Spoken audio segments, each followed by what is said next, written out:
and get us back on track. So I'm hoping to have your exams finished by later on today, tomorrow at the latest. We were talking about the electric, well, not electric field yet. We were talking about electric forces today, and we'll be able to jump into the electric field chapter by the time we're done with this morning's meeting. So let's get back to our class notes, and I can kind of get us back on track.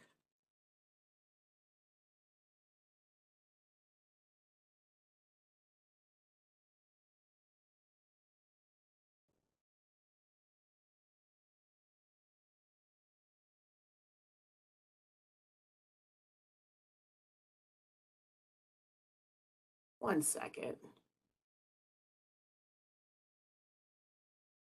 Okay, that makes more sense.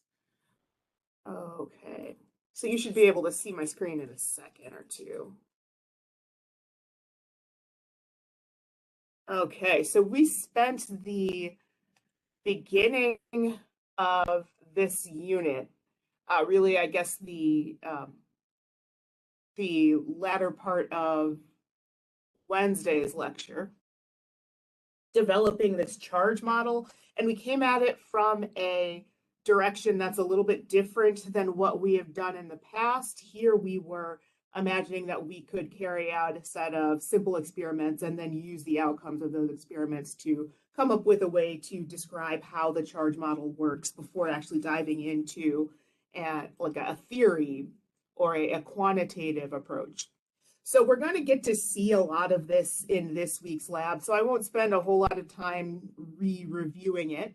But the idea is that if you have objects that can hold on to some net charge, so namely the chargeable rods that we're going to work with in this week's lab, you can use them as devices, or almost as meters, not exactly, but we're going to build on that a little bit later, so that you can at least observe the effects of either attraction or repulsion, or polarization, which polarization you can really kind of think of as being underneath the umbrella of attraction, because no matter whether you're dealing with a very heavily charged positive item or a very heavily charged negative item, if you are comparing it to something that's neutral, that neutral object is going to become polarized in a manner that will cause whichever surface is closer to the external charge to take on the opposite charge distribution. So just to go through perhaps some of our boldface terms, I went over the names positive and negative and how they're kind of, in a sense, somewhat arbitrary, especially when you're working with chargeable rods like this. Once you get to the lab, you'll find that it's really easy to spot attraction and it's really easy to spot repulsion. But with repulsion in particular, there is no visual difference between positive repulsion or negative repulsion. However, we do know that the materials that we're going to be using as our, or that we're going to use to collect charge, so the rods, in other words, they act as insulators in that you can get a negative charge to go from one item to the next, but once they've made their moves, once you've stopped doing mechanical work on them, they're going to stay put. They're not free to just kind of flow along the surface or even to wander through the interior of a material. That's the way that a conductor works. So specifically in this experiment here, if we had a charged rod that was touching a metal sphere, and that metal sphere was connected to another one, or at least, I'll go with connected. It doesn't need to be a permanent attachment, but just something that can act as a bridge. This plastic rod is an insulator, so any charge that moves off of the plastic rod onto the metal sphere on the right is going to be prohibited from moving along the plastic rod to the metal sphere that's on the left, whereas the metal rod is just going to act as an extension of the surface area of the first sphere, because all of the excess electrons that end up on the surface of this charged plastic rod, they want to be as far apart as possible.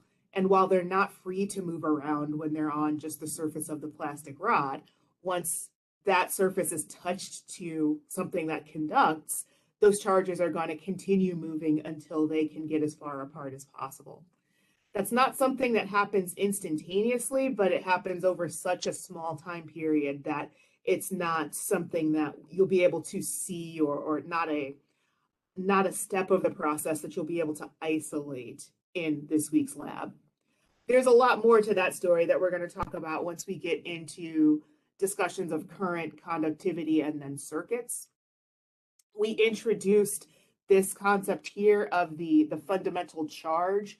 This is the first time that we saw it when we were just kind of relating it to the manner in which you could take, let's say, if we're imagining just two individual atoms, rub them together and then getting an electron to jump from one side to the next. The electron's mass is going to be really small compared to the mass of the positive charges in the neutron, in the nucleus, but they have the same charge, either plus E or minus E. And we talked about net charge, how we can figure out the net charge of some object just by looking at the balance or imbalance in the number of protons and electrons. Then talked about the law of conservation of charge, but what I want to kind of remind us of before we go into this week's lab is this polarization discussion that I kind of touched on in the beginning of the review. So we are imagining here that we've got a positively charged rod. This can be like any external charge, really, and an object that can be polarized. In this case here, we have a metal. So we can imagine that the free electrons, or the sea of electrons that exists on the interior of this metal, is capable of responding to shifts. So the positively charged rod is producing that shift. And the result is all the negative charges in this conducting cube are going to want to move close to the positive rod at the same time that the positive charges are being pushed further away. So the net charge of the metal cube is still exactly the same as it was before, but now the atoms have been kind of rearranged a little bit so that we can think of not just the metal cube, but really any device, specifically the electroscope. And we're going to see pith balls again in the lab coming up this week. But specifically with electroscopes, we can kind of get a clear indication of how this device is being polarized even before you touch some charged rod to it. So if we imagine this is our positively charged glass rod, we bring it close to this electroscope, we're assuming that it's going to start off neutral so that there are 6 negatives and then 6 positives. The influence of the externally charged, or the charged rod, is going to cause all the positive charges to effectively be pushed toward the bottom of the electroscope and the negative charges drawn to the top. But I want to point out here that the positive charges are never going anywhere. It's always just the negative charges that are moving from place to place. Those are the only ones that are free to actually move around. So the absence of electrons down here leaves positively charged. There's a surplus of electrons up here at the top. So no matter what, there's always going to be a difference between the strength of the force at the near end of the neutral item compared to the strength of the force near the far end. Here, if we've got F up and F down for the upward force and the downward force, the net force is going to point toward this positively charged rod. This would behave exactly the same way if this was a negatively charged rod. The only difference would be that the orientation of the atoms in this metal slab would flip so that the positive charges are at the top surface, negative charges are at the bottom. However, you're guaranteed that F net is not going to be 0 because there's a different distance between the positive charges on the rod and the positive charges on the lower level of the slab, compared to the distance between the positive charges on the rod and the negative charges on the upper slab, the upper surface of the slab.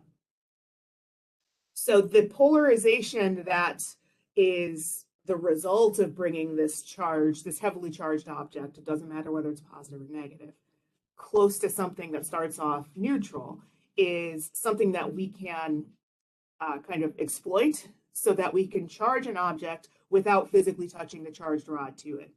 So I just want to walk through this one more time because we're going to see it in this week's lab. If we've got a positively charged rod here and an electroscope and a person that both start off neutral, if the positively charged rod is brought close to the electroscope, kind of imagine a snapshot or like a split second before what we're seeing here, the electroscope would polarize, just like we saw a few slides back. If this person also touches the far end of the electroscope bulb, they're going to give away some electrons because this positively charged rod is basically, it's causing the electrons that were already a part of the neutral electroscope to be drawn toward the top, and it's going to cause some of the electrons that were a part of the person's neutral charge to kind of move off of them and onto the electroscope, so that if I were to count up all the positive charges here on the person and the electroscope, I should be able to find exactly the same number of negative charges to cancel it out. After the person breaks contact with the electroscope, there is no longer a path for negatives to flow from the person to the electroscope. So there's no initial change in the leaves of the electroscope here, and there's no change in the net charge of the electroscope. So in other words, I still only have these two positives that cancel out more than two negatives. But it's not until you take the rod away that the sea of electrons is actually free to shift. So to just jump backward a slide here, there's a charge imbalance on the electroscope, but the bottom side, the leaves, are more positive than any other part of the electroscope. But once the influence of that charged rod is gone, we can kind of finally observe the fact that there are more than enough negatives to cancel out the positives. So the overall charge of the electroscope is negative from the point where the person is touching one end and they kind of contribute some electrons to the electroscope. We didn't see, or we weren't able to, and I know I keep alluding to the experiments that we're going to see coming up this week, but there is no visual difference between a negatively charged electroscope and a positively charged electroscope. So if we want to confirm that the charge that's left on this electroscope has got to be opposite the one that we started off with on the rod, it's got to be the result of electrons that are coming off of the person. So I've got a charge imbalance here on the electroscope. I have a charge imbalance on the person as well. The person's got the opposite charge imbalance compared to the electroscope. When you break contact, there's no apparent change on the electroscope, but now when the polarizing influence of the rod is gone, the sea of electrons will shift. The electroscope will, I don't want to say recognize that it's got more negative charge, but the process of shifting the sea of electrons will let those negative charges that were kind of being held in place by that positively charged rod, now they have the ability to move throughout all of the electroscope instead of being kind of drawn to the surfaces closer to the rod. So when that happens, the leaves are going to take on the same charge because it's impossible to charge the left leaf of an electroscope with one value and the right with another, and the leaves are going to separate. So when, assuming that the humidity is not too bad tomorrow, because this week, because this is an experiment that somewhat depends on the humidity levels in the lab, but as long as they're not too large, you should be able to see the electroscope go from a small spreading, so you'd be able to tell that they're not hanging straight down, and then they should spread out further after you remove the rod that's responsible for the polarization force. So after going through that, we went to part 2. And we didn't get too deep into this. We're about to jump into our problem-solving examples. But I called back to the gravitational force a bunch of times in our introduction to Coulomb's law, or how these electric forces work, because the structure is exactly the same as what we learned about in semester 1. Instead of a force that was only attractive, this force can be either attractive or repulsive based on the signs of the charges here, Q1 and Q2. If we're just concerned with the strength of the force, then we can just concern ourselves with the magnitudes. But if we take the product of these two charges, divide it by the square of the separation between them and then multiply by a constant, we can quantify or like characterize the strength of this force. In this case here, it's an electric force, but the gravitational force, I should say Newton's law of gravitation, had identical structure. We also were introduced for the first time to this permittivity constant, epsilon naught. This is something that you can think of as a way of describing or measuring how well a certain material can facilitate an electric field. And the zero subscript here is meant to make us think about, or to kind of highlight the assumption that we are dealing with charged particles in a vacuum for these idealized cases. So in reality, the permittivity constant for atmosphere is slightly different than this value here. If we could like calculate the permittivity constant or measure the permittivity constant for different materials, they would be slightly different, but all really on the order of 10 to the minus 12 some things. We talked some about how every force exists as one half of a third law pair, but for this type of force, since repulsion is an option for an electric force, we can find a third law pair between the two particles, so Q1 and Q2, where no matter how the magnitudes of charge Q1 and Q2 relate to one another, the forces that they exert on one another have to be equal in magnitude, but they'll have opposite direction. And then we left off right about here. So we have a square with a known length. It's made up of 4 3 microcoulomb point charges. We want to find the net force on this upper left charge.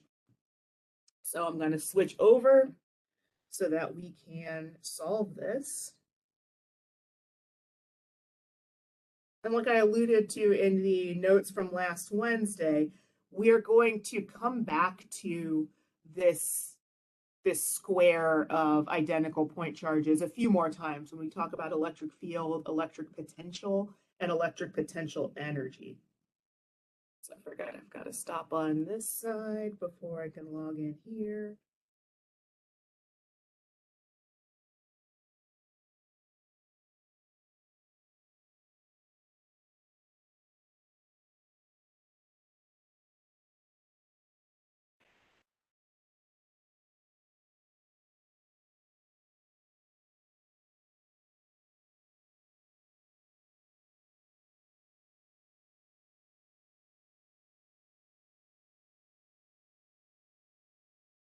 Okay, so let's go to OneNote.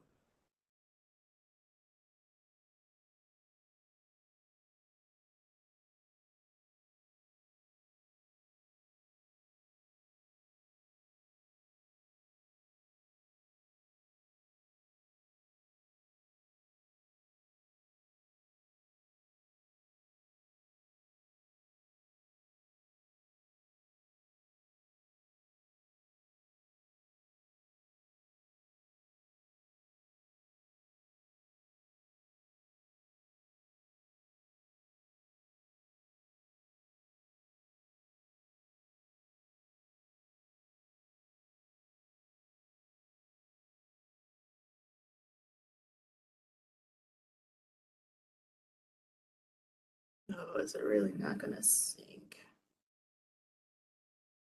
That's not us. That's our last chapter. There we go. Okay, so 22 is where we are now. Eventually, we'll be able to solve this problem. While I'm waiting on this, we know that we're working with a square that's got 40 centimeters on each side. So we are going to need to determine the separation between each charge and the one that we're trying to measure.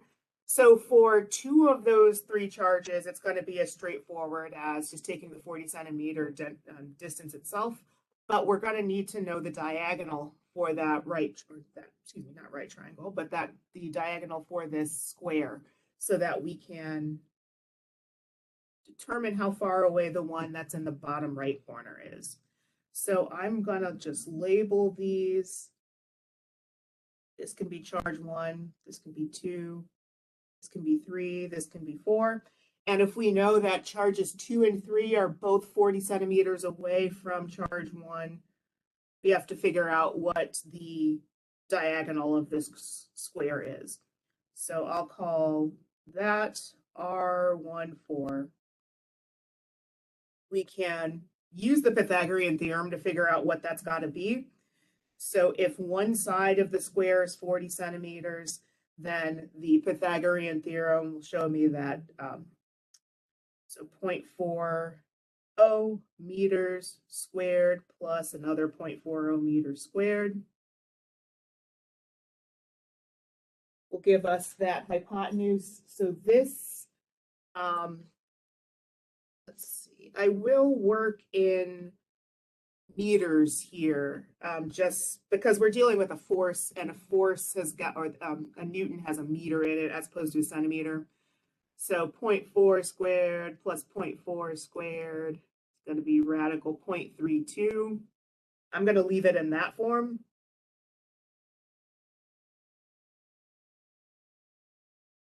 Because we are never concerned with just R for this calculation, always R squared. So that works out to like 0.57-ish, but I'm going to leave it as radical 0.32 just for simplicity. So we want to figure out F net for charge 1. And I'll just start with a real simple free body diagram.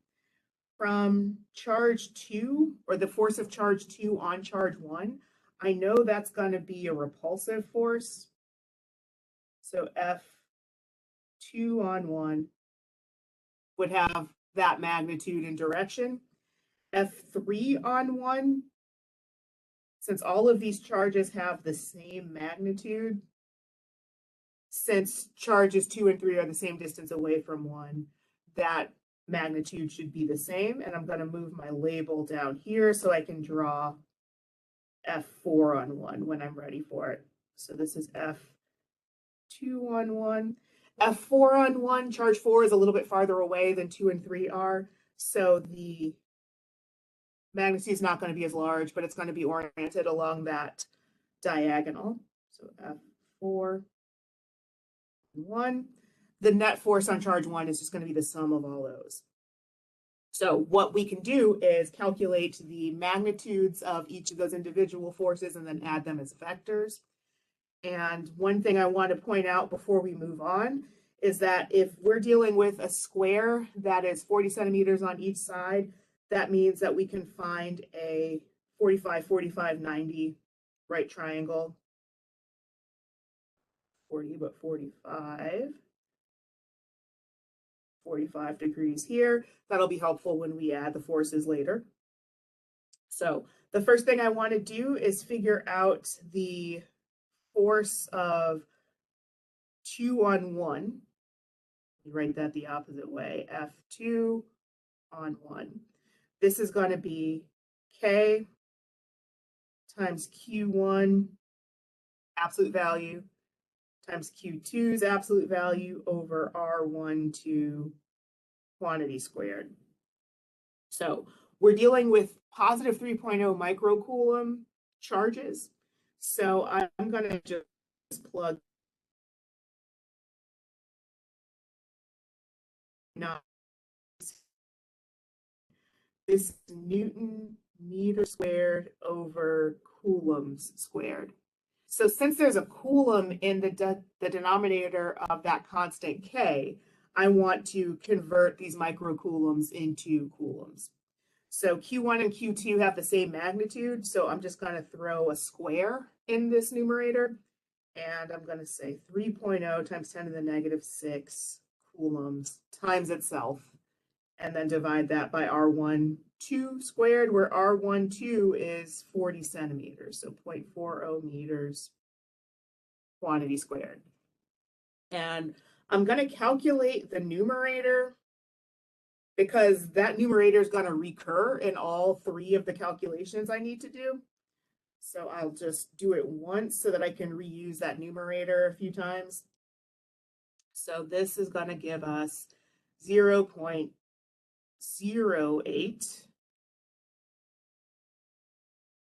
0.091. And if I look at what's going on with the units here, I'm at newtons or Newton meters squared in the numerator. And that 0.40 is going to give me 0.16 square meters when I carry that out. So now I just need to divide one by the other. I'm going to be left with newtons, and I end up with 0.5057, let's say, just rounding, newtons.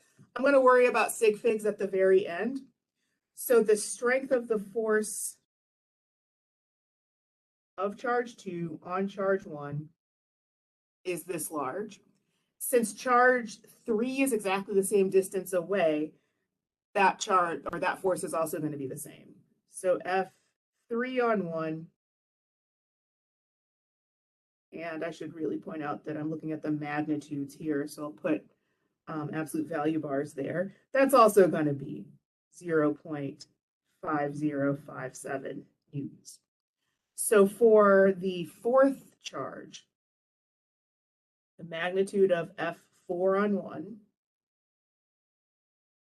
is going to be K times Q1's magnitude times Q4's magnitude over R14 quantity squared.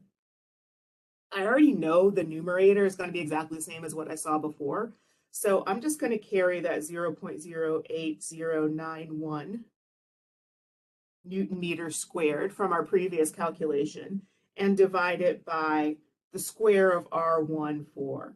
So I know R14 is radical 0.32 meters. So I'll put the redundant radical in there. But we're going to square it immediately. So now all we have to do, divide that by 0.32. We have 0.2528 newtons. So now we know the magnitudes of all three forces that are acting on that charge. What's left now is for us just to add these as vectors. And here's where the 45-45 right triangle becomes relevant. If I want to determine what the net force is in both the x and the y directions, I'm going to have to decompose F4 on 1 because that is neither coincident with the x-axis nor the y-axis, but in between. So F net x is just going to be, sorry for all the resizing, F2 on 1 added to the horizontal component of F4 on 1. And since both of those point toward the left, I'm going to treat those as negatives. So F2 on 1 plus negative F4 on 1, and that will be the cosine of 45. It doesn't really matter because this is a 45-degree angle, but minus F4 on 1 cosine 45. And I can write my statement for F net y at the same time. So F net y is going to be the entirety of F3 on 1 plus the sine component of F4 on 1. So this is positive F3 on 1 plus positive F4 on 1 sine 45. All we have left to do now is calculate. So I'll calculate the sine and cosine components just so that we can have that value to refer to. So for x, negative F2 on 1, that's going to be the entire 0.5057 newtons.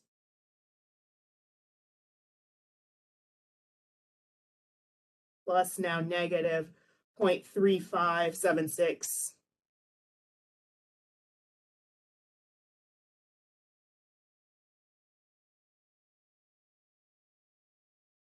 That's also newtons, so negative plus that.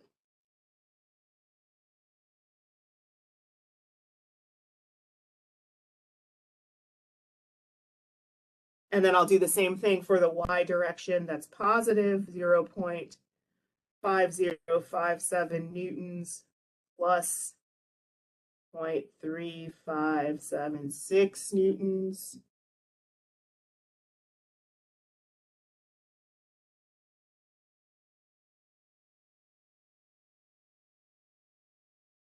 So now I can take these two vector components and add them together. So just to show, so I don't have to keep resizing the screen, this is our FNet X. Our FNet Y is a positive, so let me redraw that like this.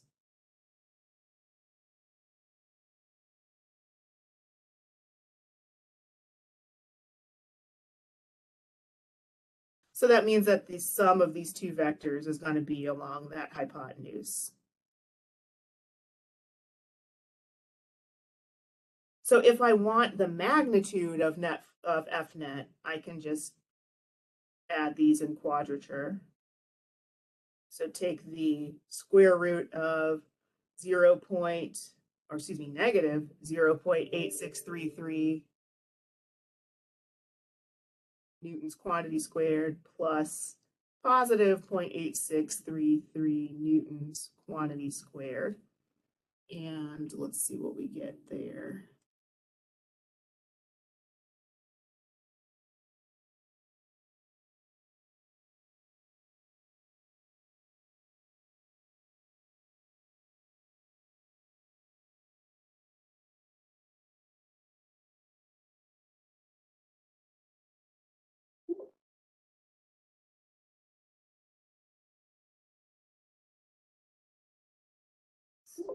Yeah, let's see, I have.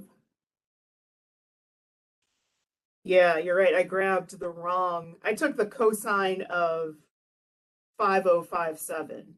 So yeah, you are right. So let me fix this term and this term. Okay, so let me scroll back up to get the correct force. So this cosine 45. Yeah, so this is going to be negative 0.1788 newtons, and then 0.1788 newtons, but positive down here. So then this plus this.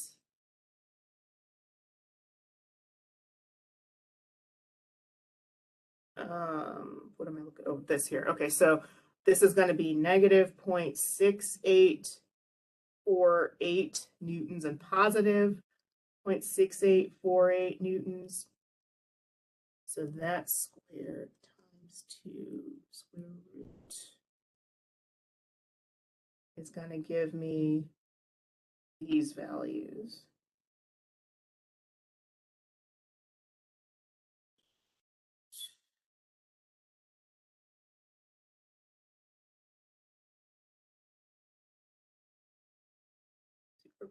.6848 newtons. Okay, so then underneath the radical, we're going to end up with the square root of 0.9370. That's Newton squared underneath the square root. So F net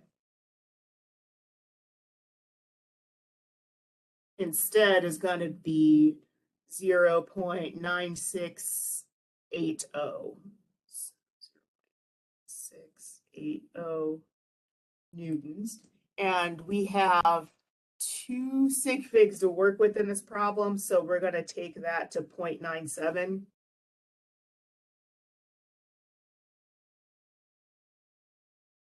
Newtons. And for a problem like this one, if we were given anything other than a square made up of a bunch of identical point charges, in determining what the strength of the force acting on any one charge would be, we would also want to figure out the angle, like the direction of this net force vector. And it's redundant because we're working with a 45, 45, 90. But what I would want to do is, let's say I can define one of these interior angles as alpha. Then alpha would be the inverse tangent of F net y over F net x.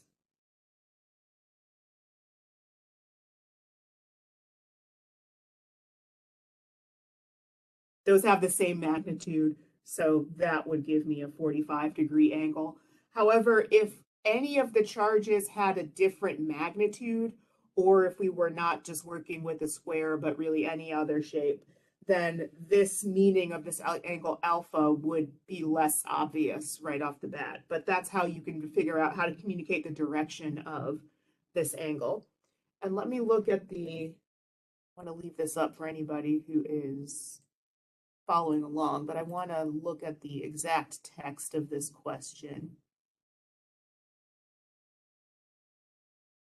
So what is the force on the upper left charge? Yeah, so I didn't ask for a direction here because of the fact that the direction would be exactly the same as what it was going all the way back to those 45, 45, 90 right triangles that we determined. But this method, this is exactly the same way that we would solve this problem if we had, let's say, a bunch of, say like a ring that had a bunch of ropes attached to it and it was subject to multiple tension forces in different directions. This is just the law of superposition, in other words.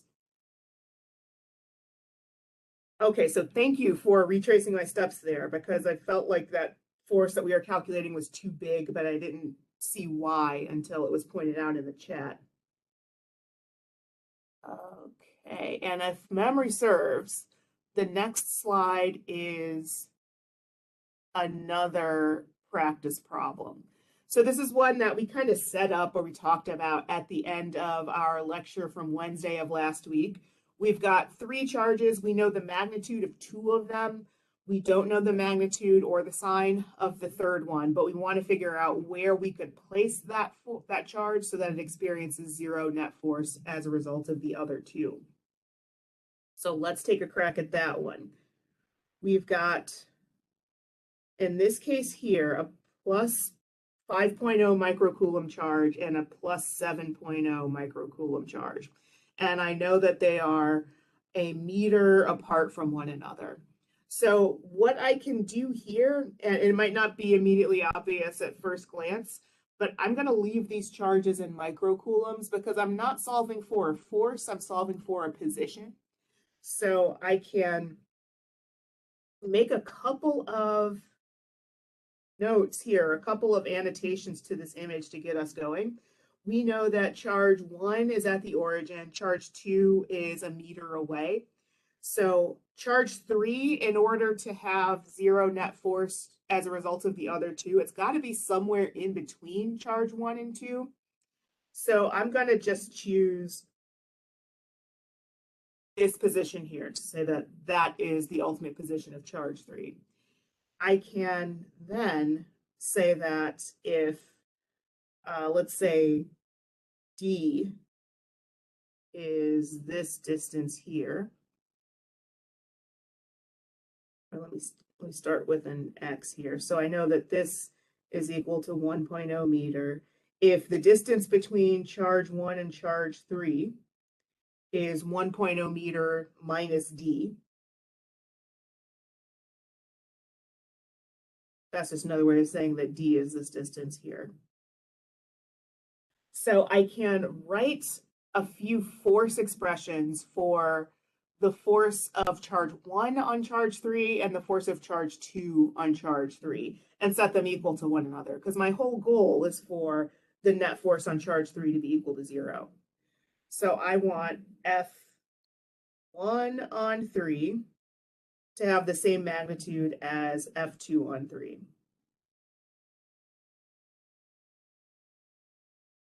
where F1 on 3 is going to be K times the absolute value of Q1 times the absolute value of Q3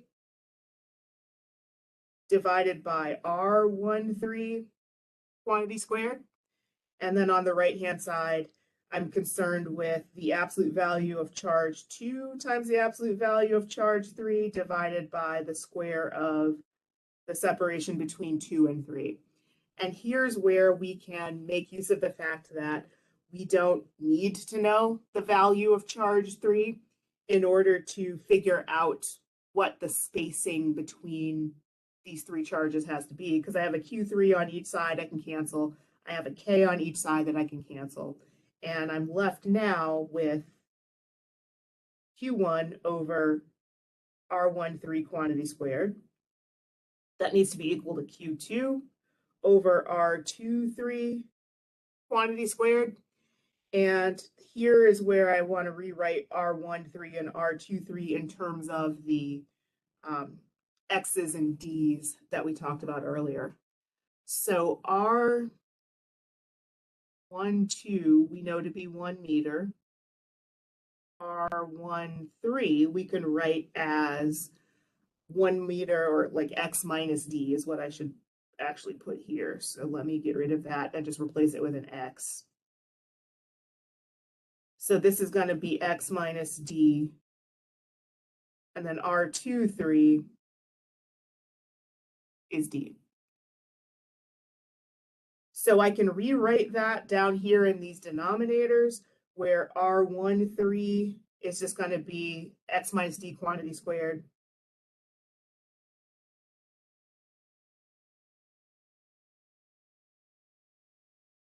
And then R23 is going to write as D squared. So X minus D is something that I can write in a different way. I can expand, or not X minus D, but X minus D quantity squared. I can write. So off here to the side, X minus D times X minus D. That's going to be X squared minus 2DX plus D squared. So I'll put that in the denominator on the left. And I'll fill in Q1 and Q2 at this point here. And let me look at our screen so I don't have to keep resizing. So Q1 is positive 5, Q2 is positive 7 microcoulombs.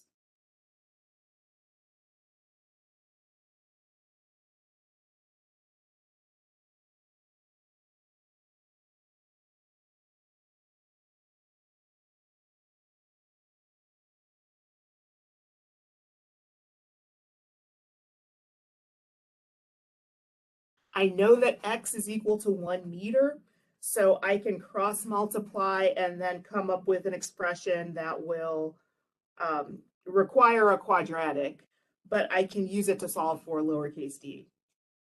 So the first thing I'm going to do is cross multiply, so that 5.0, and I'm going to drop the units out here just for simplicity's sake.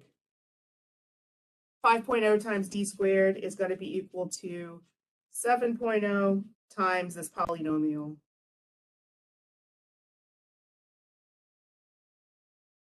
I'm going to expand the right-hand side so that this is 7.0 x squared minus 14 xd plus 7.0 d squared.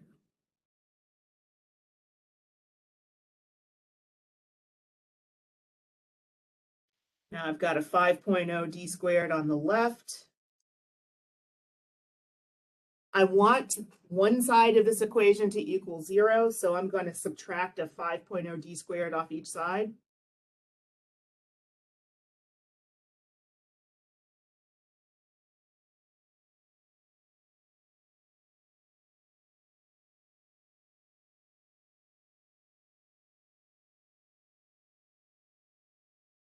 And now I've got something that I can solve with the quadratic. And at this point, to make it a little bit easier, remember we said that x was equal to 1.0 meter. So I'm going to put that in here so that I have 7.0 times 1.0 quantity squared minus 14 times 1.0 times d plus 2.0 d squared. So 0 is equal to 7.0 minus 14d plus 2.0 d squared, where the positive 2.0 is going to be the A, B is going to be negative 14, C is going to be 7.0. And I'm going to use my quadratic program here so that we can get this as quickly as possible. And we get 2 roots for D, only one of them, which is relevant. So D can be equal to 6.458 meters, or I should say, and 0.5420 meters. And the one that we can discard is the one that's not somewhere in between 0 and 1 meter, because we surmised earlier that the only way that this charge 3 could experience an either a combination of attractive forces or a combination of repulsive forces that balance out is if it's somewhere in between charges 1 and 2. So now I know that D is 54.20 centimeters, and we've got 2 sig figs to work with. So let's call that 0.5. And just to look up here at our original, so we decided that D was the separation between 2 and 3. So if we want the actual position along the x-axis, we can just subtract that value from 1. So 1 minus 0.54 would give us a position of x is equal to 0.46 meters.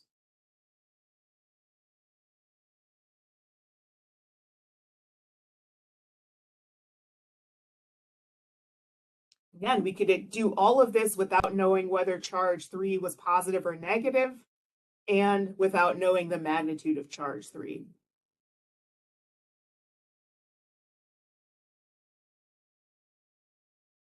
Peek back at this here.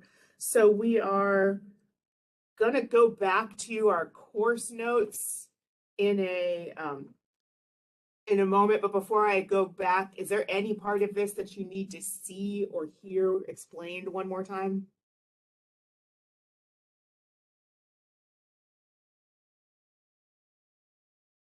Okay, then I'm going to quit sharing over here and go back to our original. Sign out of my second instance here.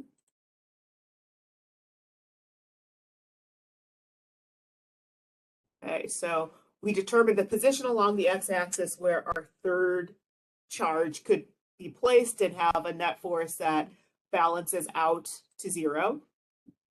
Now, this is a bit of an overlap of something that we talked about on last Wednesday's lecture near the end, the concept of a field charge compared to a source charge. So we can kind of take this back to Newton's third law and the way that gravitational forces from our semester 1 logic, gravitational forces, if we could figure out the strength of force 1 or object 1 on object 2, the strength of object 2 and object 1 had to be the same magnitude, but just the opposite direction. And that's still true here, but that kind of highlights the fact that specifically with this problem that we just solved, so example 1, where we were concerned with the force on the upper left charge, we would have found exactly the same strength if we had calculated for any of the other remaining charges. That's because they're all identical, and I'm working with a square here.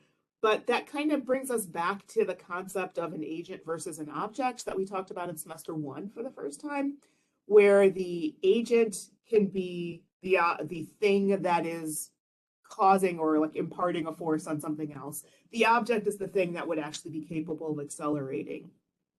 So using kind of similar logic, we can introduce the term source charge and probe charge, where the source charge is the one that is responsible for affecting space around it. It produces some electric field that the probe charge can then respond to. I mentioned in our last lecture that we didn't really talk about gravitation as being something that we can understand with a field at all, but it is. It's something that works, or I should say the field theory that we're talking about here is something that we can link back to the understanding of gravitation that we had in semester 1. So if we were to think about this from a gravitation standpoint, charge A could, or object A could be the sun. I should say item A. Item A can be the sun, item B can be Earth. So if Earth is the agent, it's feeling or it's receiving a force that comes from the sun, even though we have the knowledge that charge B is also exerting a force, or object B is also exerting a force on object A. So Earth exerts a force on the sun exerts a force that's exactly as big on the Earth. But the reason why they don't seem to behave in the same manner is because the sun accelerates very little due to Earth's gravitational force, whereas Earth accelerates a lot due to the force that it receives from the sun.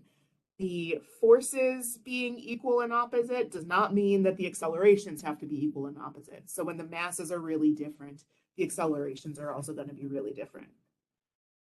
So here, if we replace Earth, our object, the thing that's receiving force, with this probe charge, and we imagine that this is a charge that we can just move through space so that we can measure how weak or strong the force is due to charge A, and also in what direction, then we can sort of overlap that agent-object discussion from semester 1 with our probe and source discussion now.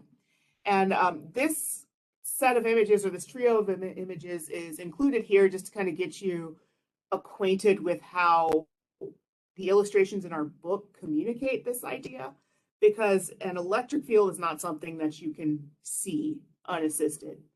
So we can think of this source charge A as doing something to the space around it that will produce a field that charge B can respond to.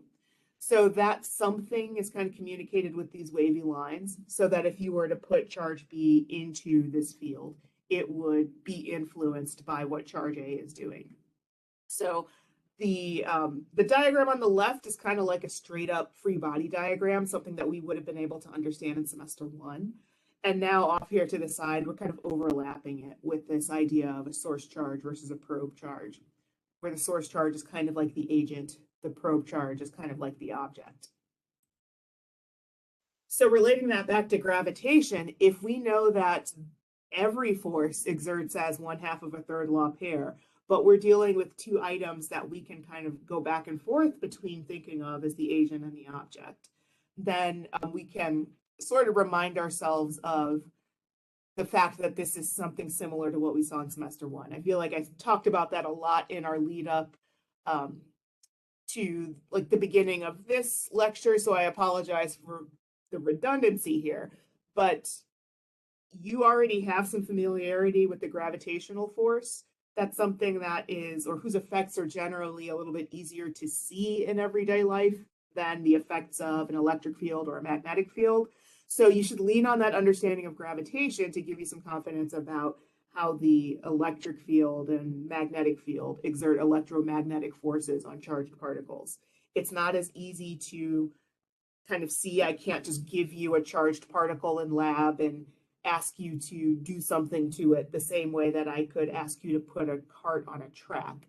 But that fundamental understanding, or that relationship, is one that you already have some familiarity with. So keep that in mind when we get to specifically our electric field experiment that's coming up. Okay, so I mentioned over and over and over again that gravitational forces are also the result of a gravitational field, even though we didn't really think about it in those terms in semester 1. So there's got to be some way that we can go back and forth between determining how, or like the characteristics of a field, in terms of how a probe charge is bonding to that field. So in other words, we have to have some way to link the field to the force. So in this discussion here, this is our first time running into a field vector. This capital E is for the electric field. You can think of this as being a representation of the wavy lines that we saw in the previous, a couple of slides back. Some source charge is producing an electric field. It might be a collection of source charges. It might be some extended object that's got a certain charge density. That is really not important. What we're concerned with is how the probe is going to respond to that field. So imagine that we put a probe charge into some electric field and we find that it is experiencing a force that's got some direction and some magnitude. Then the electric field has got to be something that we can describe kind of on its own terms instead of in terms of the probe charge. So to phrase that another way, the probe charge that we're using to kind of probe or to map out the field is something that we can treat similar to some of the meters that we had worked with in semester 1. So in other words, we don't want to capture the I guess the characteristics of the meter itself. We're just trying to use it as something that we can place into space and it will give us a number and a direction. So ultimately we want the contribution of the probe charge to cancel out. And that's why it's here in the denominator. So if we know, or if we can characterize the force that is being exerted on some charge as a result of this field E, if we divide out the charge itself, we're just left with the influence of the field, or like the influence of the source, in other words. So this expression here should look pretty similar to one that we spent a ton of time on in semester 1. It's Newton's second law, where we saw that Newton's second law could be written as the sum of all the forces that are acting on the object that you care about, but it can also be written as the product of mass and acceleration. Here, instead of acceleration, which is kind of our indicator as to the direction of a gravitational field that is causing, let's say, a ball that you toss up in the air to behave a certain way. Instead of looking for that acceleration vector, we are looking for the field vector. So Q, so the charge times the field will give us a force. That also means that we can define a field as force divided by a charge. So we are going to see multiple ways to express this force in this conversation as well. So this force F1 on 2 that we could write in terms of Q1, Q2, the separation, and this constant K, this can also be written as Q times E, where one of these charges is going to play the role of the source, and the other one would play the charge of the probe, or play the part of the probe.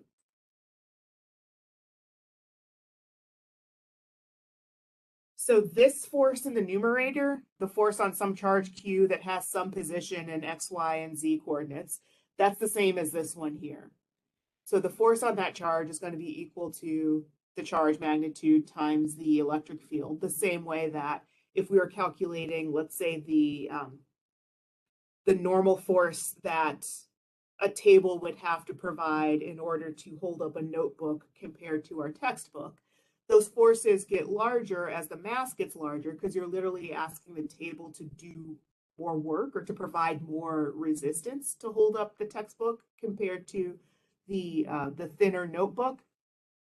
So here, if I have some field that I can describe with this vector E, and I place a probe charge that has a small magnitude charge, the force that it experiences is going to be smaller than what a larger magnitude charge would feel as a result of exactly the same field.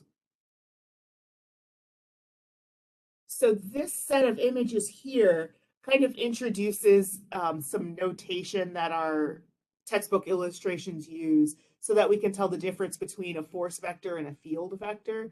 They're both arrows. The illustrator that Pearson uses just renders these field vectors as being narrower. So imagine that we put some positive charge into space and we feel that, or we determine that it's feeling a force that has this magnitude and direction. We know that there's got to be some source charge that's responsible for causing that repulsive, or could be repulsive or attractive. I don't really know, but I do know that there's some electric field that exists as a result of some combination of positive and negative charges. So if this positive point charge is feeling a force that's directed up and to the left like this, then if I divide out this positive Q, I'm going to end up with a field vector that points the same direction as that force vector. And that might seem redundant, especially because we're comparing it back to gravitation, which only exists in an attractive force. There's no repulsive version of gravitation because there's no negative version of mass that would lead to it. So for a field that is acting on a positive point charge, the field, the field that's producing a force that's acting on a positive point charge, the field vector and the force vector will have the same direction.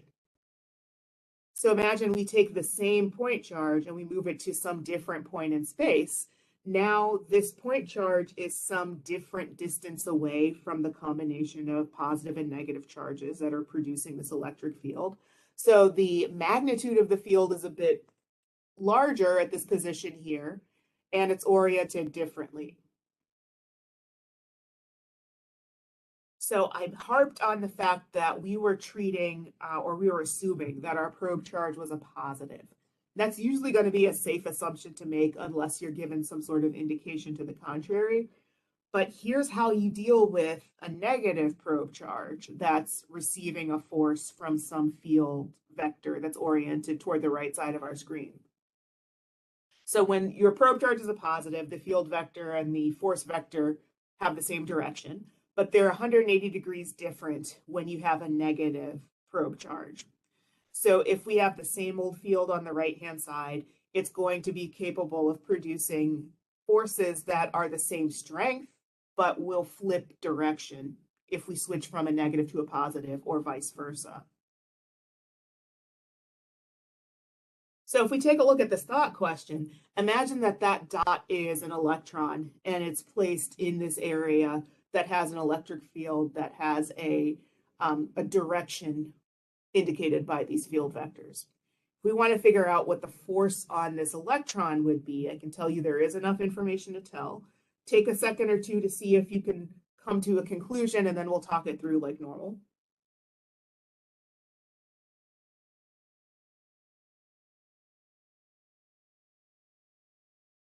Okay, so this scenario is identical to the one that we see at the bottom of the previous slide. So if our field vectors are going toward the right and that dot represents an electron, the force vectors are going to go toward the left.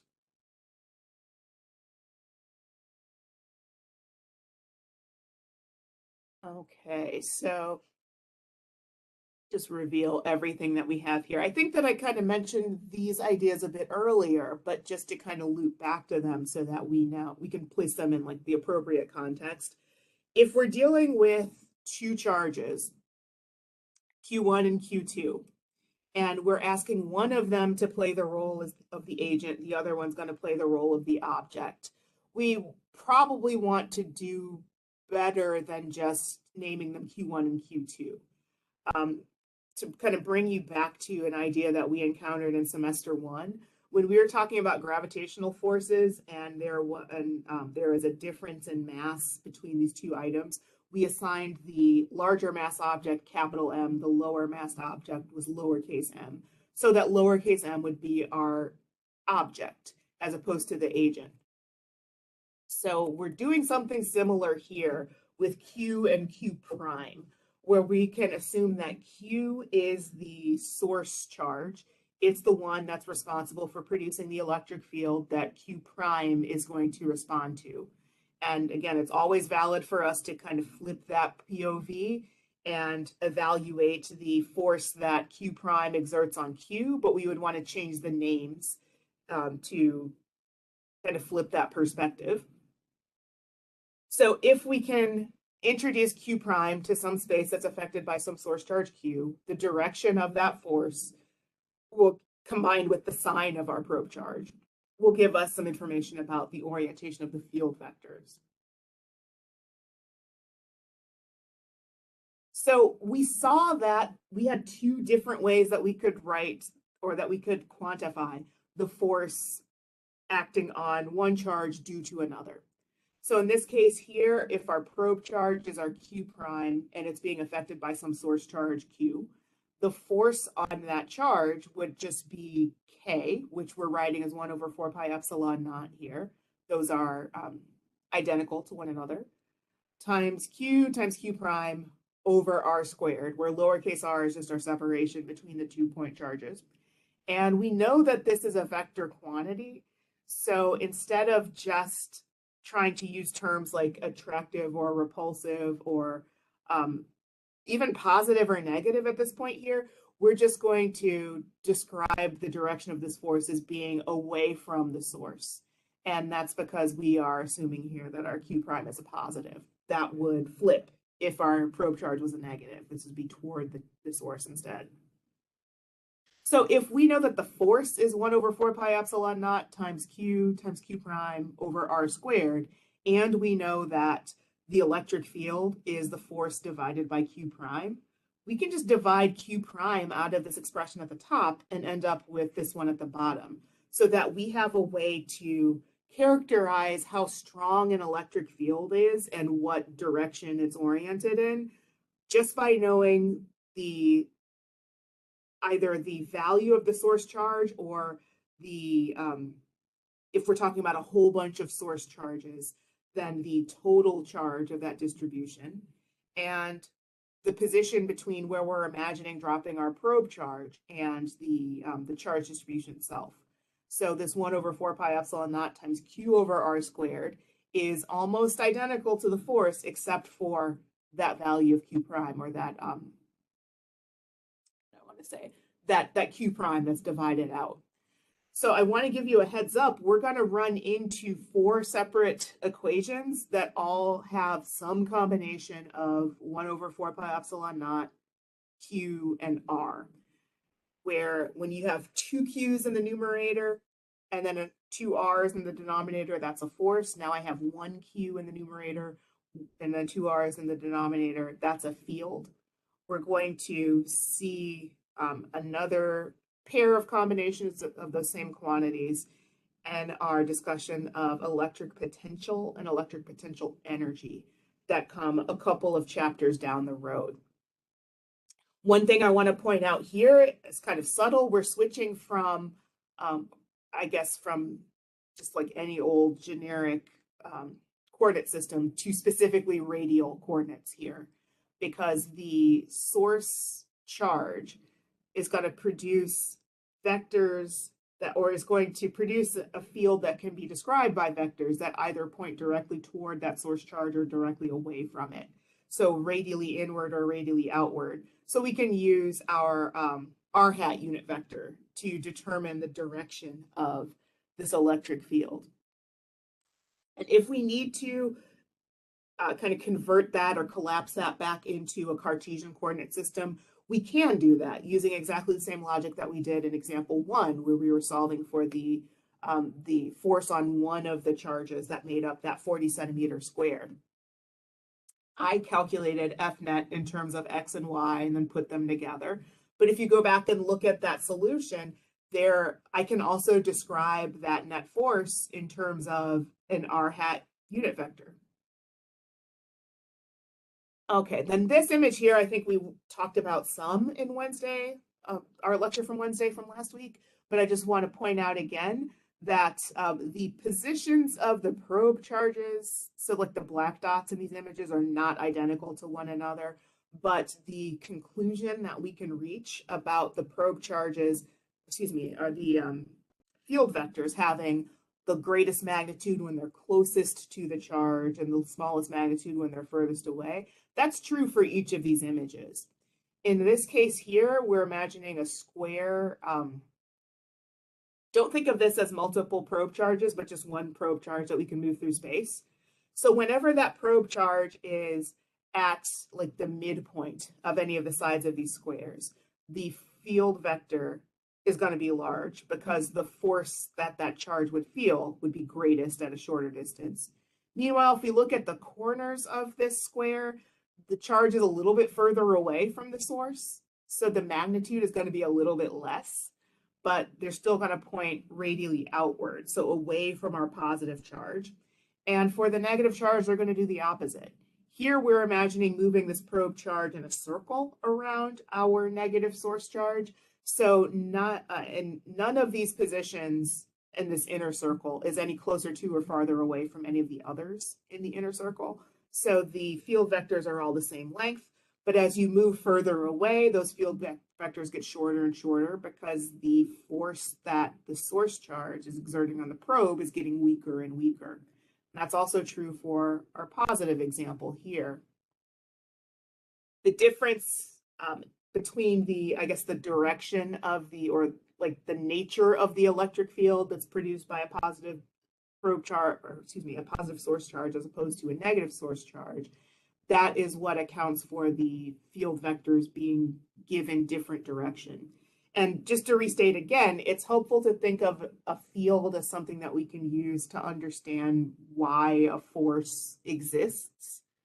It's like the thing that is influencing the probe charge, regardless of the fact that they're not actually in contact with one another. So I want to keep kind of linking us back to gravitation because we're so familiar with it. But if we were to think about the like the nature of the gravitational force, trying to relate it to one of these two scenarios, it would look a lot more like the negative source charge, because all of the probe charges, or if we treat these as point masses, are being pulled inward toward this larger mass source charge. And there's not really a version of gravitation that is repulsive in this sense, because there's nothing equivalent to negative mass that would cause a repulsive force between two massive objects. But that's the end of this chapter here. So we've still got around a half hour. So I'm going to go into the next chapter. So this is 23. And this is a deeper dive into the concept of the electric field. So give me a moment to find those notes and then we'll be good to go. Some stuff we don't need anymore.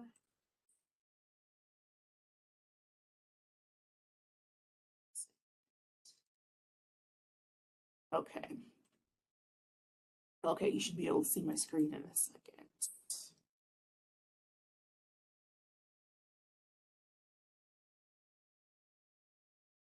Okay.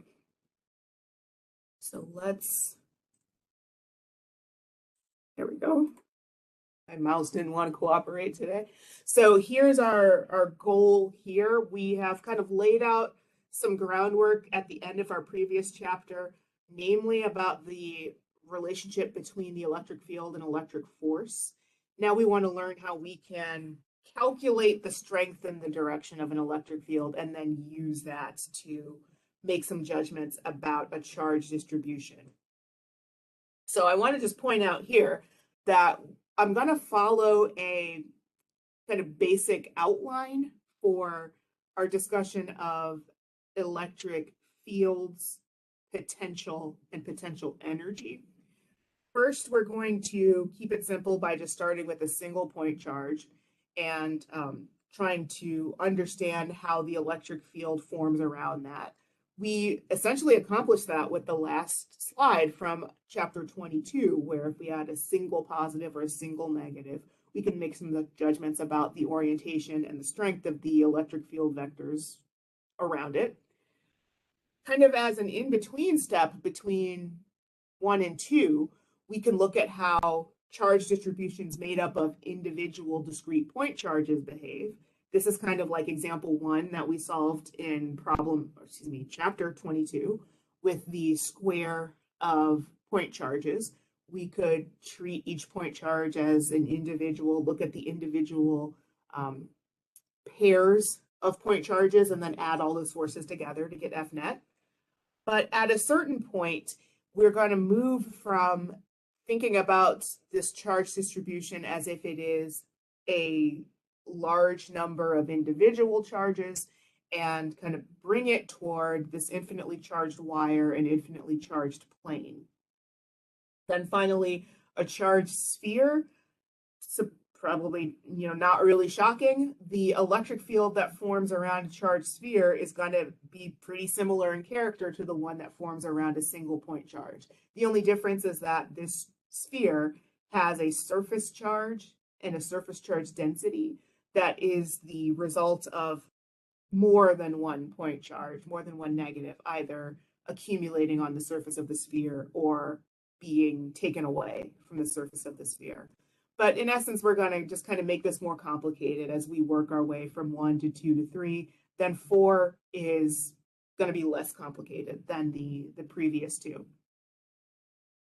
Okay, so let's look at our electric field produced by a point charge.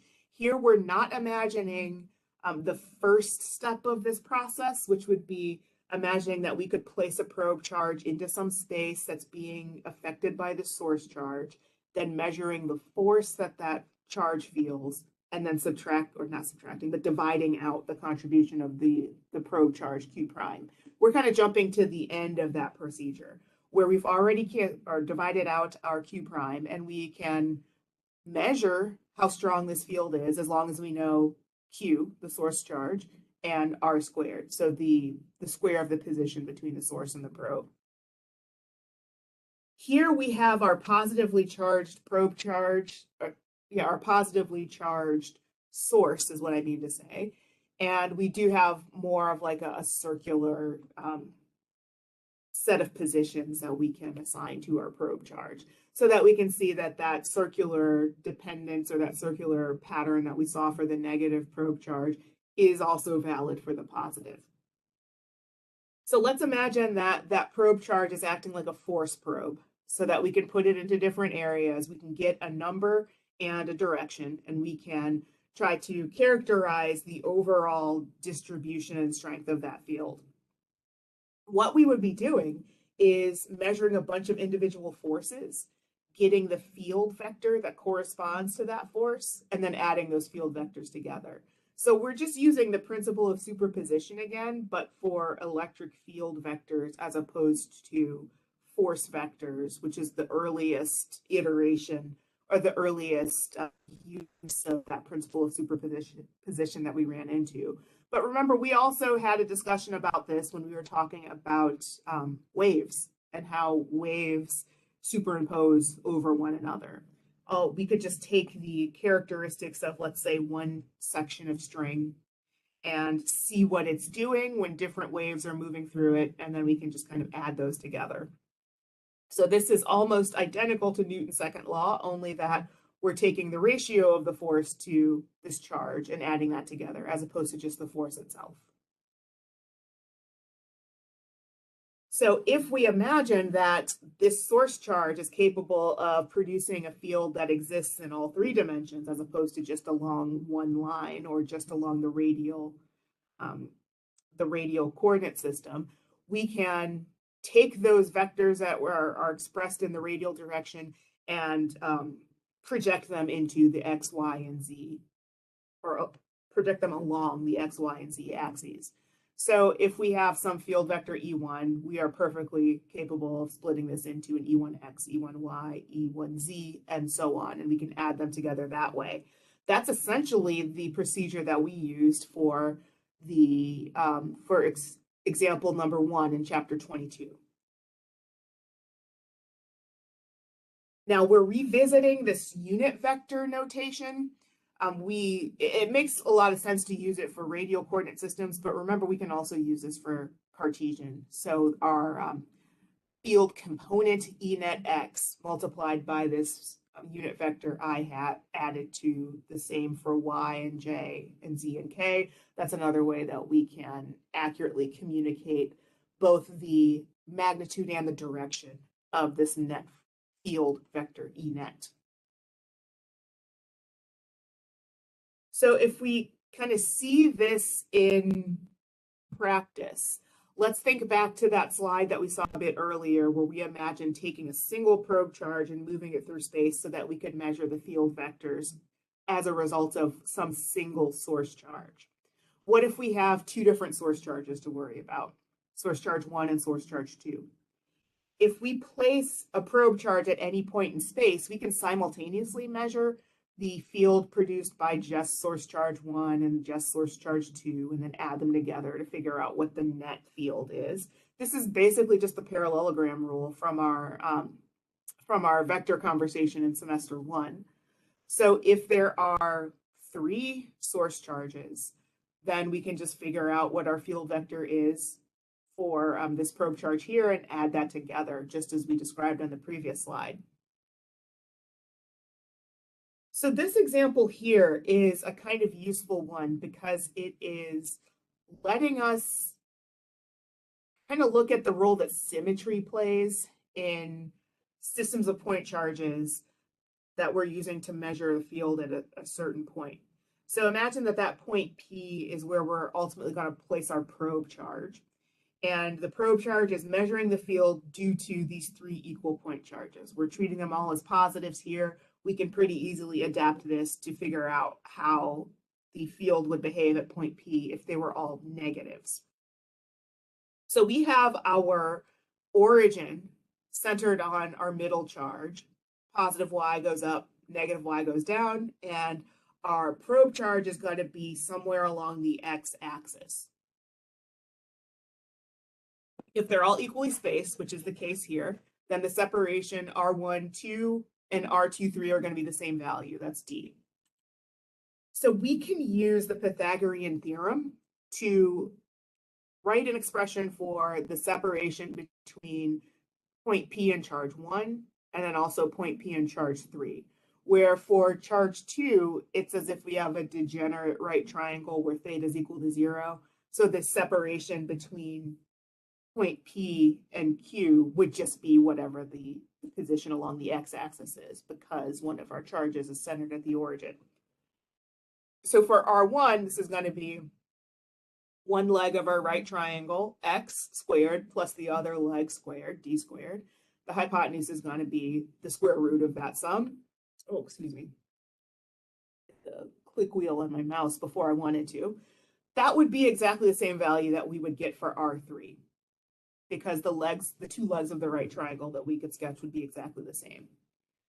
I can also assign an angle, like theta 1, theta 2, theta 3, to the right triangles that I'm constructing, where theta 1 and theta 3 would have to be identical. And again, theta 2, if we kind of treat this as a degenerate right triangle, theta 2 would be 0. So since we are working with a positive probe charge, this positive probe charge would be repelled from each one of these source charges if it were free to move through space. But if we were just imagining holding it at this point P, we would feel a repulsive force from each individual charge, where the repulsive force from 2 would be a little bit stronger because it's a little bit closer to point P compared to charge 1 or 3. So I've got 3 field vectors that are that E1 and E3 have the same magnitude. E2 is going to be the maximum magnitude.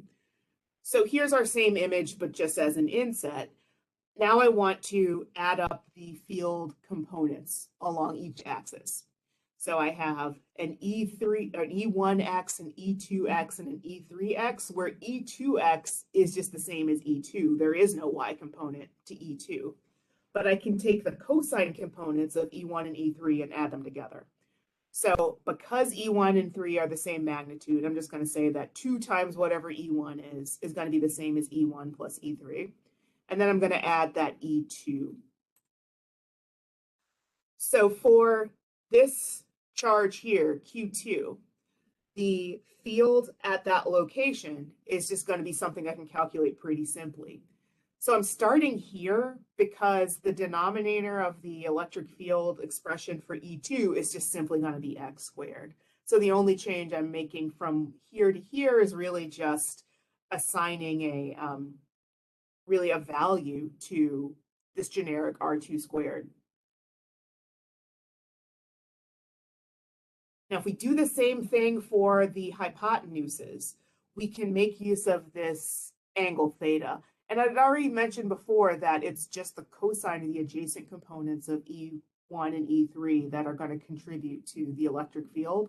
That's because even though I haven't actually written out an expression for the sine components of E1 and E3, I know they're going to cancel each other out because I have one that's going to point up, one that's going to point down. They have to have the same magnitude because the point or the probe charge is the same distance away from charges 1 and 3, and charges 1 and 3 are identical.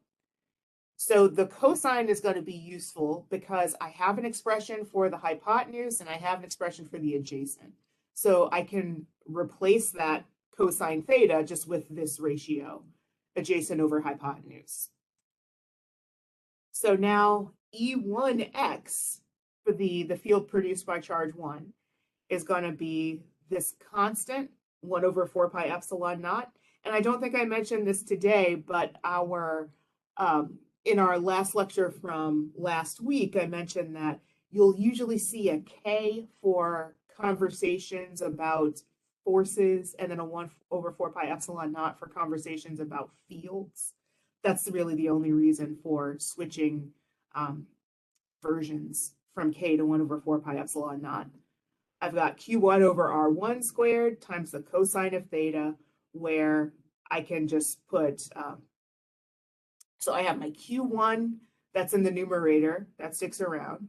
I've got my R1 squared, that's over here. This is just the hypotenuse squared. And then the cosine theta I have here on the interior. So x over the square root of x squared plus d squared is cosine theta.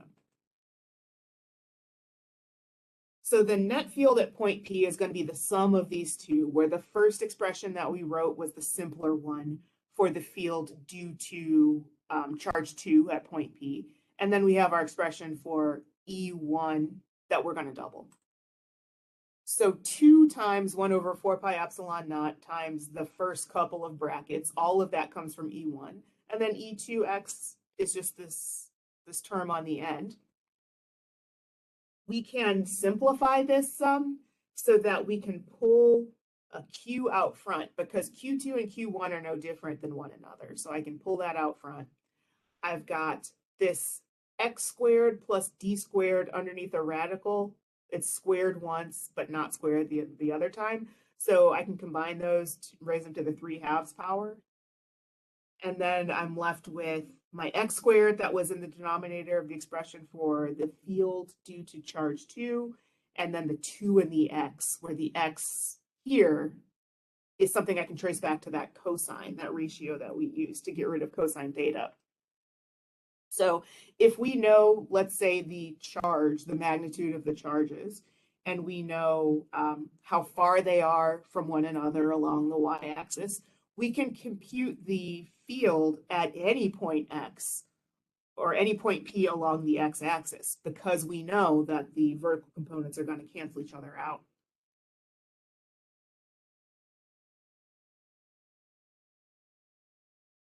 Okay, so now we've got our same old square that's made up of 3.0 microcoulomb point charges, but now I've replaced one of them with a probe charge. So point P is going to be our probe. We want to figure out what the electric field is at point P. So let's do that.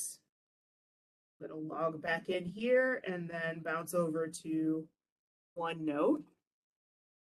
And luckily, since this is the same organization, I already know that the diagonal of this square is going to be radical 0.32 meters. So that's work I don't need to do again.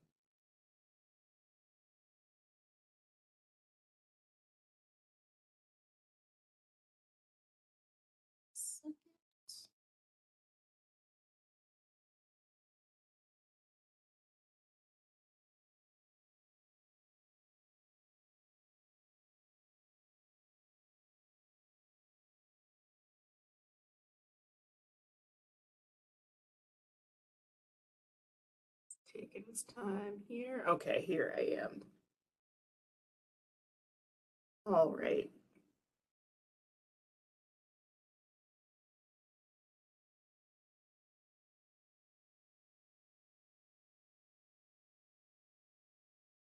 Okay, so here we are. We've got 3 positive 3.0 microcoulomb point charges. We want the field at point P.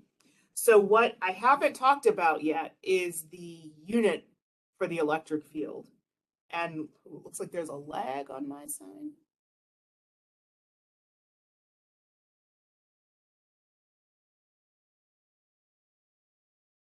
Okay. Took longer than I expected.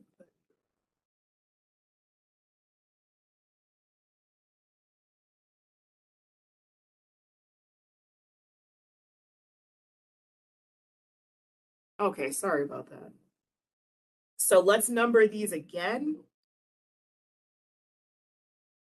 This will be 1, 2, and 3. We only care about how they're interacting with the, or how they're affecting the probe charge. And here to talk about the units of the electric field, we know that the electric field can be written like this. So force over charge. So if we measure forces in newtons, we can measure electric fields in newtons per coulomb. And this is not the only electric field unit we'll run into. Once we get into electric potential, we'll have another option as to how we can characterize the electric field. But what I want to do here is make our lives a little bit easier and introduce us to the concept of newtons per microcoulomb. As long as I have a force over a charge, that's a valid electric field unit. So since I'm trying to calculate an electric field here, I'm just going to leave the charges in microcoulombs and then calculate the forces using newtons, just as we did in the our example from chapter 22. So I know that this hypotenuse here is going to be radical 0.32 meters. And I can just add the field vectors together at point P. So just like we did before, I'll know that I have one field vector that's a result of charge 1 that's a little bit shorter than the ones that are results of charge 2 and 3. This would be my E1. This would be E2. And this would be E3. Let me try that again. To make E3 have the same magnitude as E2, but just a different direction. Okay, here's what we're working off of. We know that the electric field magnitude is going to be 1 over 4 pi epsilon naught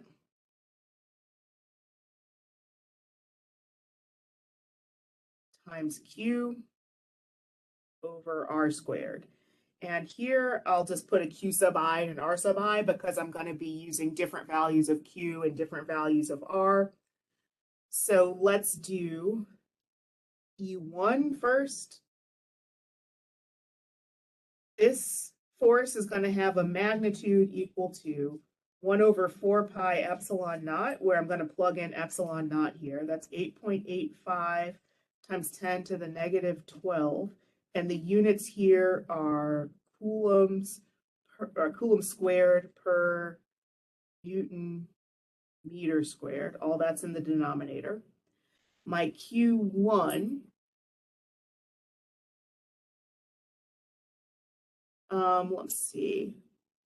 I'm going to use coulombs here, and then we can convert to microcoulombs at the end. Yeah, I'm going to do this 2 ways so that I can kind of familiarize you with how this works. So there's my Q, and then R1, this is the radical 0.32 meters quantity squared. So first off, let's do epsilon naught. So what you end up with here, and I'll just give all the figures I have here, and I'll pare down sig figs later. This is going to be essentially the same as 8.99 times 10 to the positive 9 that we saw in the previous chapter. 4694. And these units are going to be Newton meter squared over Coulomb squared. Then I've got 3 times 10 to the minus 6 divided by 0.32. So 9.375 times 10 to the negative 6 coulombs per square meter. So I'm going to lose the square meters and then just one of the coulombs. And now I'm left with this field that's got value or strength 84,298.2 newtons per coulomb. And just as we were able to use in our example from chapter 22, since charges 2 and 3 are the same distance away from the probe and they have the same magnitude, I know that the magnitude of the charge or the field produced as a result of 2 is going to be the same as the one produced as a result of 3. So I can just say 1 over 4 pi epsilon naught times Q over R squared. I'll do it once for R2 and then just use that value again for E3. I know that that first term is going to yield this value, 899,180,000, or hold on, 8.99, okay, yeah, so that's billion then. 694 newtons squared per coulomb squared. I'm still dealing with 3.0 times 10 to the minus 6 coulombs. Now the separation is going to be the full 40 centimeters. Square that, and here's what we get.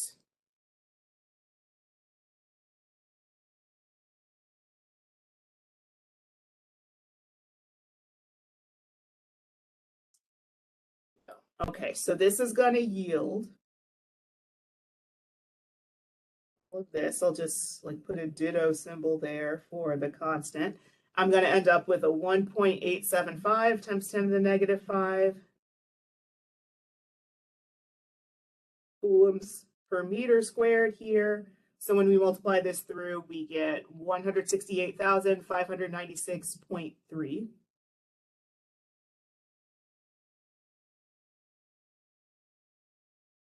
Per coulomb. And we can add these field vectors together the same way that we did for our force vectors. I'm going to write an expression for the net field in the x direction, and another one for the net field in the y direction. So in the x direction, that's going to be the entirety of E3 times just the cosine component of E1. And I think I might have inadvertently erased that, but I have another 45, 45, 90 right triangle. So I'll take the cosine of E1. So this one is E3 plus E1 cosine theta. Let's grab the right numbers this time instead of screwing up like we did before, or like I did before. 84,298.2 newtons per coulomb plus now, oh, and I'm getting ready to write it backwards anyway. So I'll take E3 first. 168,596.3 newtons per coulomb added to 298.2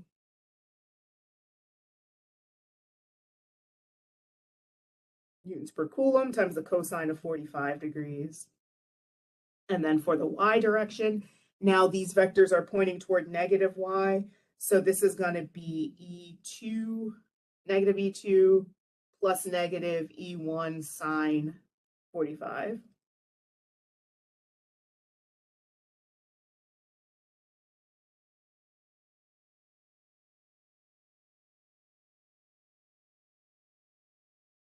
So negative 168,596.3 newtons per coulomb plus 84,200 or negative 84,298.2 newtons per coulomb times the sine of 45 degrees. Okay, so we are going to end up with this cosine 45 plus this. So you should end up with 228,204.1 newtons per coulomb, and then the same value but negative for the y direction.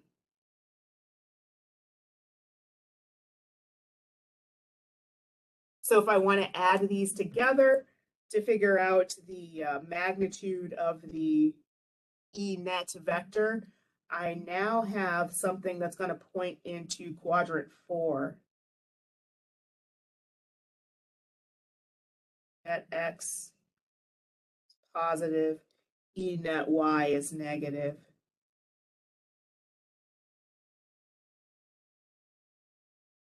So our hypotenuse is going to be like this. I'm going to end up with another interior angle that is 45 degrees, so I won't worry about talking about the direction, but the magnitude is what we are asking for. So E net is a magnitude that's going to be equal to 2 times 228,204.1 newtons per coulomb quantity squared.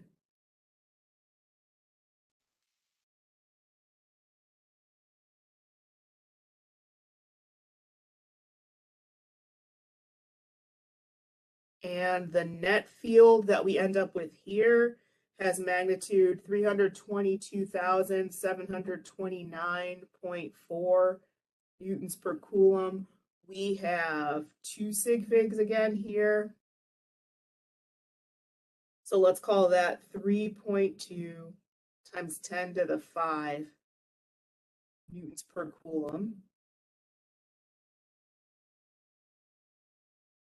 So that's how you can always solve for a field if you go back to like your base units. So coulombs as opposed to microcoulombs and meters as opposed to centimeters. But here is kind of useful trick, not even really a trick, but it's just K in different units. So K is equal to 8.99 times 10 to the 9 newtons per meter squared. Back that up. Newtons per meter squared over coulomb squared. This can also be written as 90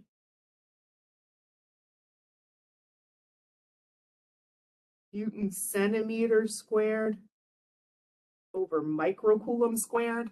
So just to show that we would come to the same conclusion, this means that, see which one we can do. Let's do E1. So that was 0.32 meters or radical 0.32 meters away. So E1 can also be written as or calculated as 90 Newton centimeter squared over microcoulomb squared times 3.0 microcoulombs divided by 32 centimeters.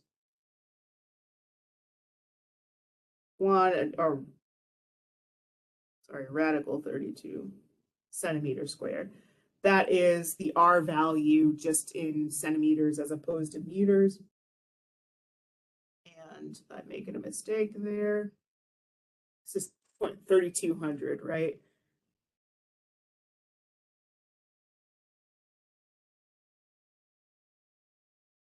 squared times 2. Yeah, okay, sorry about that.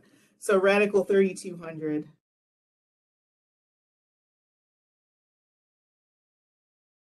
centimeters quantity squared.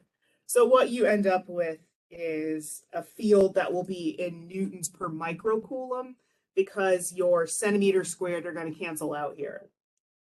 So I have 270 on top. That's going to be Newton centimeters squared per microcoulomb. Divide that by 3,200 centimeters squared.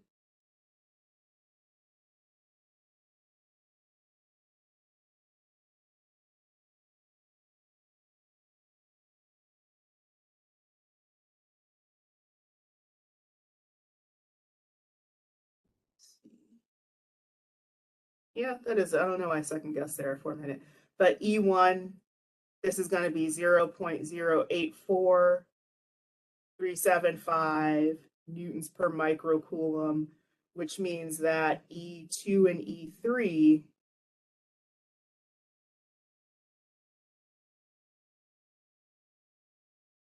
I can just move my decimal point over 6 spots. So that would be 0.288, go back up, 0.288204.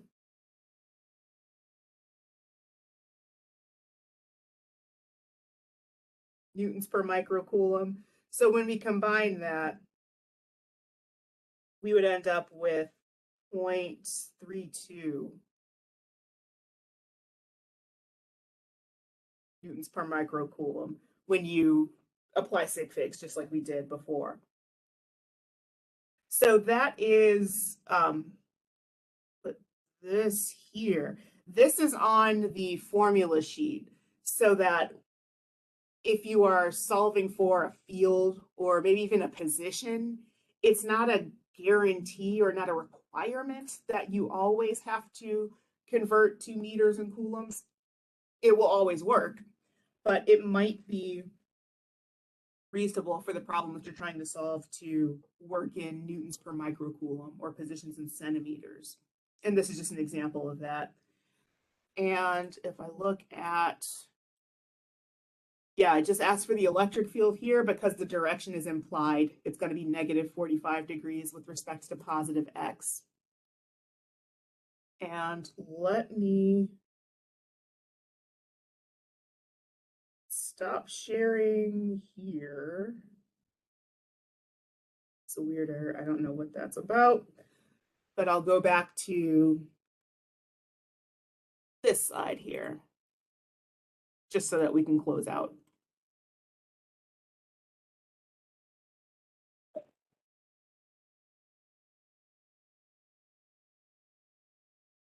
Okay, so we just solved this problem here. This is one of our examples of a system of point charges.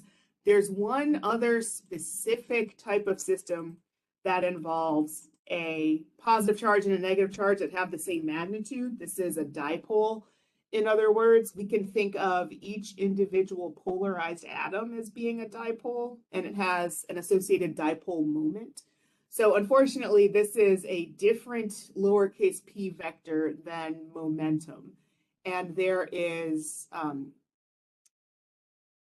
don't think there are any scenarios that we're going to run into in this discussion where it's ambiguous as to whether the moment or whether the vector that we're talking about is momentum or dipole moment. I want you to kind of think about this dipole moment vector as it relates to the free fall acceleration vector that we learned about in semester 1 for a gravitational field. This dipole moment is essentially like the free fall vector for a gravitational field, only it's the result of charges exerting forces on one another and us developing a field to try to understand how those charges behave and why they exist. We have a unit for the dipole moment. It's just going to be charge units times distance units, where we're using that S to indicate our generic S axis. So this would be coulomb meters, or it could be microcoulomb centimeters, any charge times any distance. and then we will talk about how to calculate the electric field due to a dipole at either an on-axis field or a perpendicular plane. Okay, but I am a couple minutes over. I apologize for that. Let's see. We're still okay in the chat. Does anyone have questions that they want to ask before we sign off for this morning?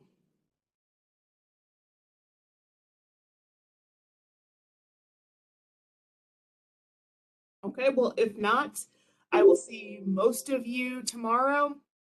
The electrostatics lab is available for download, and I hope everybody has a good rest of their day, and I'll see you next time.